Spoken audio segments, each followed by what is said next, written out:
Here we are in Burbank, California, and who is we? We is me, Lance Lambert, and next to me, Signe Kiesel. How you doing, Signe? Hi, great. It's great to have you back on the show. I am so excited to be back, Lance. Thank you so much for inviting me. And look where we are. NBC, how about that? Well, NBC? yeah, one of the reasons that we're here is there is a park here in Burbank called Johnny Carson Park. It is directly, and I mean directly, about 100 feet that way, the NBC studios. Directly across the street is the Johnny Carson Park, and we're going to take a look at some cars there. Oh, it's going to be so exciting. I can't wait to see. It's right behind us. We're really excited about it. One of the neat things is this is a tribute to the Throttlers Car Club, which is the oldest car club in the United States. They started back in the 30s. So we're going to interview some of the members. We're going to see some of the cars and just have a great time. So you know what I say every week, just kick back, relax, and enjoy the show. This 1911 Ford is owned by Bob Cressy, and that kind of makes him a unique individual, but also something that makes him unique is he is one of the original members of the Throttlers Car Club. Is that right, Bob? That's correct. Tell us a little bit about the history of the club. We formed this club in Hollywood in '37. The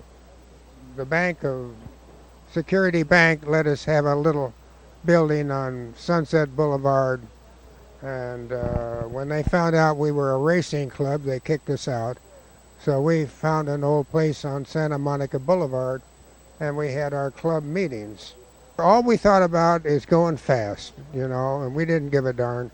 And the cops were driving Plymouth sedans, and God, we'd go circles around those guys.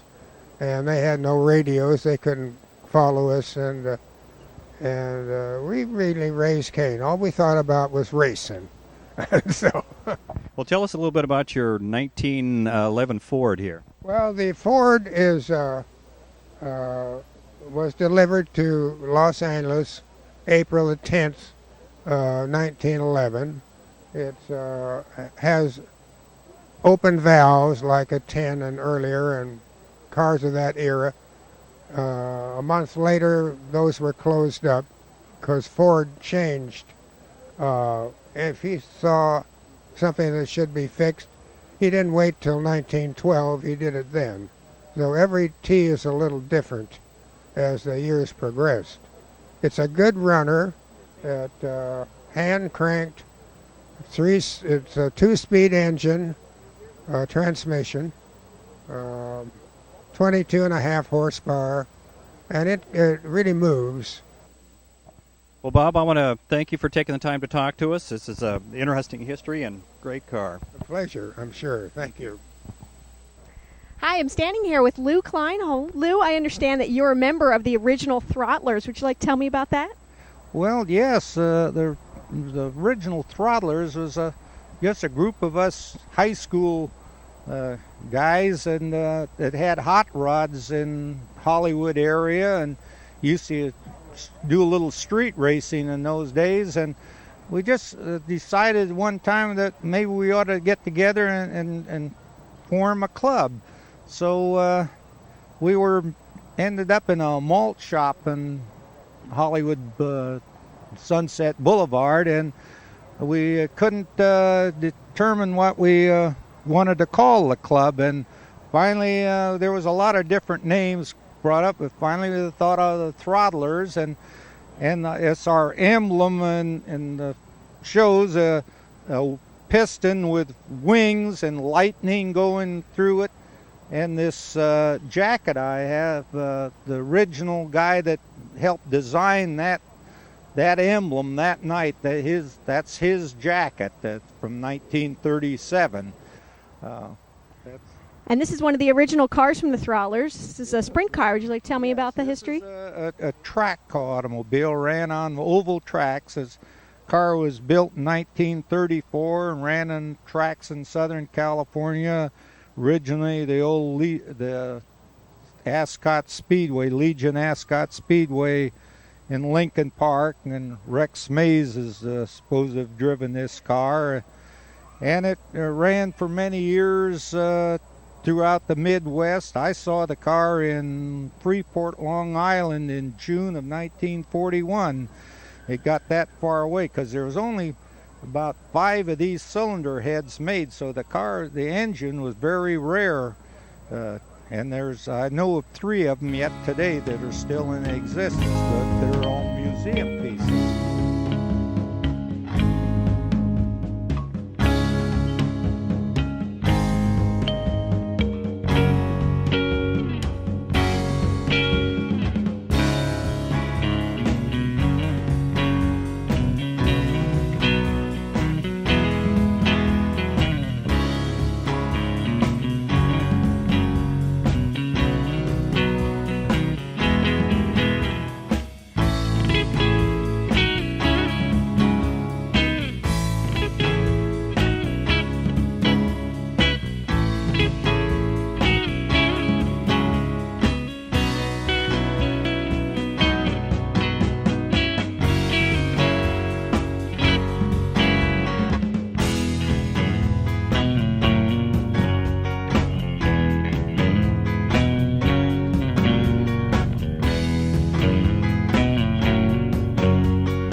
I'm standing with another original member of the Throttlers. This is Joe Meredith. Joe, I understand that you started way back in high school with the Throttlers. Can you tell me a little bit about it? Yeah, I had to go to school every day. With a bunch of the boys with the hot rods in those days. They didn't call them hot rods then. They called them hop-ups. Really? Hop-ups? And why was that? I don't know. I didn't start the name. Somebody else did, but I enjoyed it. Well, I bet you guys were wild and crazy in your day. Do you have any kind of drag racing stories you want to share with us? Well, we used to meet down on Lincoln Boulevard down in Culver City area. And we got parked alongside the road while everybody raced. And then we'd go home ourselves. And on the way home, we'd generally get in a drag race.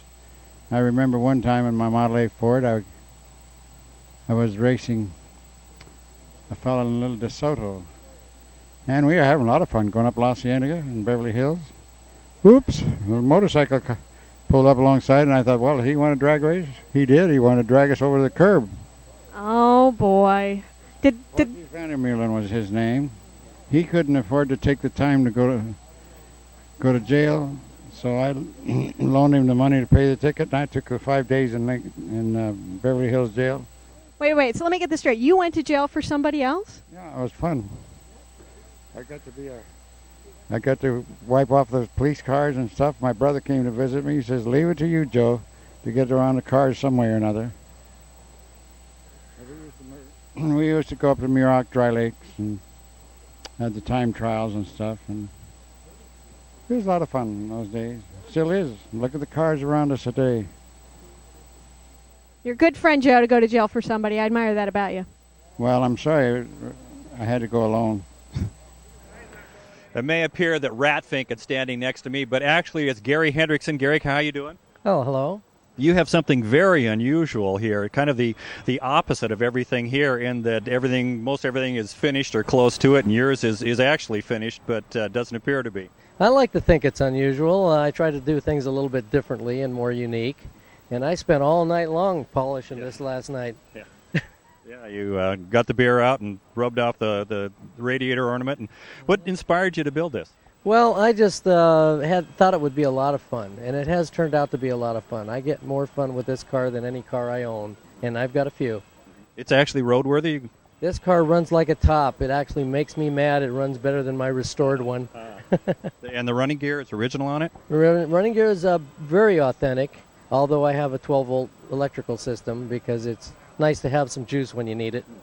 Well, this is, I think, a fancy car in its own way. Let's take a closer look at it. Something that I have, in all my years of dealing with automobiles and going to car shows and building cars, I have never, ever seen anybody use barbed wire for a spark plug wire. Well, sometimes it's any port in the storm. Yeah. And when you need something, you've got to make do. That actually works just fine? It works just fine, and that's what they used to do with the old Fords. That's why they just run forever. You can use anything that's laying around. I've found things on the side of the road and made my car run. What kind of reaction do you get when you're going down the street in this? People can't believe it. When I park it, they can't believe I drove it there. And when I get there, they can't believe where I came from. And that's half the fun of it, yeah. Yeah, I got a little saying that goes with this. A man got himself a nail and an old tin can. He built himself a Ford, and the darn thing ran.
Walking around the show, there are several cars here that you're all familiar with. They've been in various magazines. Well, one of them stepped out in front of me, right behind me, Carl Johansson's 1928 Ford, which is done as a mail truck, or is a mail truck. It was originally a mail truck, yes. Took actually two of them to complete it. All the wood is new wood, but some of the steel parts came off of two different mail trucks. I appreciate anything that's different, and you certainly have put together something that's different here. What was the inspiration to do a mail truck? No, I didn't do this car. A very good friend of mine put this together. It took him 15 years to build it, and as soon as he got done with it, he wanted to sell it, so I was interested and I purchased it. Having been on the cover of Rod and Custom, what's that done as far as recognizability or notoriety for the car? Well, it kind of makes the car maybe worth a little bit more. It's kind of like an actress or an actor that has a cover picture. Or maybe even an Academy Award? Yeah, well, if you want to go that far, yeah. I doubt it. But more people see the car, and then if you do happen to put the car up for sale, then there's more people interested that might want that sort of thing. What's the powertrain on it? It's a 302 Chevy, and that came out of a 84 Camaro, so it's the same transmission, automatic transmission, and a 57 Ford rear end. Any old car gets lots of attention, lots of thumbs up, but a mail truck, do you take this to the grocery store or just drive around in it, and you get a lot of double takes? Yes, that's true. Whenever I go to the market, and I do sometimes take it out to the market, a lot of people come up and talk about it. And they'll tell me that a friend of mine has one up the street that he's working on or something like that. Kind of brings them out of the woodwork. Carl, thank you very much for taking the time to talk to us. This is a fantastic car and a fantastic mail truck. Thank you very much. My pleasure. Thank you. I am standing here with Bill West. Bill, you have a beautiful track roadster here, and I really like what you've done with it to make it look antique. Could you tell me a little bit about it? Well, a friend of mine was moving to Oregon, and he said he had a bunch of Model T stuff that was soon going to be Hondas if I wanted to come and go through it and take whatever I wanted. So I took a Model T frame and a front end and springs and radius rods and everything I could get from him, and I decided to build a little car. Well, economy cars were there at that time, and it took me 27 years to build this car because I'm a family guy and had a shop, and I only worked on it in my spare time. So the idea was to build a small Model T track roadster because I got tired of people copying everything I built because I never had the money to finish them, and they built them before I did. So I made it 7/8 scale so nobody could copy it. And what kind of engine do you have under this hood? It's a Fiat engine. The Fiat engine and transmission has automatic transmission. I got Triumph Spitfire brakes and wheels on it. Got a Toyota rear end, and I made a quick change rear end for it so it looked like an old race car. And I stuck to 1913 on almost everything, such as hinges are 1913 Ford. This is a 1913 Ford. This is 1913 Ford.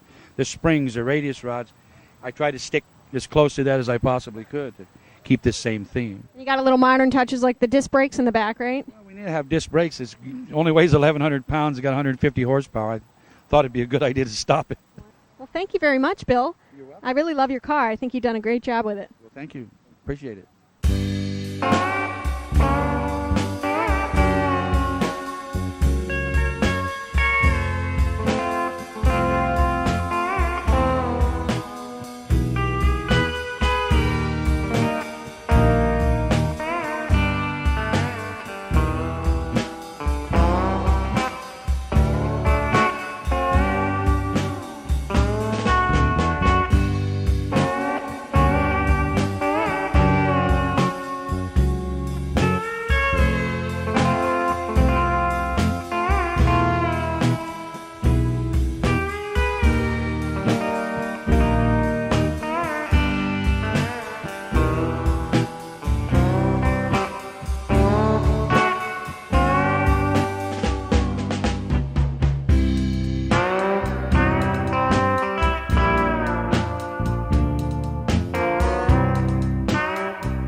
How come I'm always doing the pushing? You get to ride in the swing, I'm always doing the pushing. What's the problem? Lance, you know that you get sick on the swing. You can't handle it. Yeah, but I still think you should.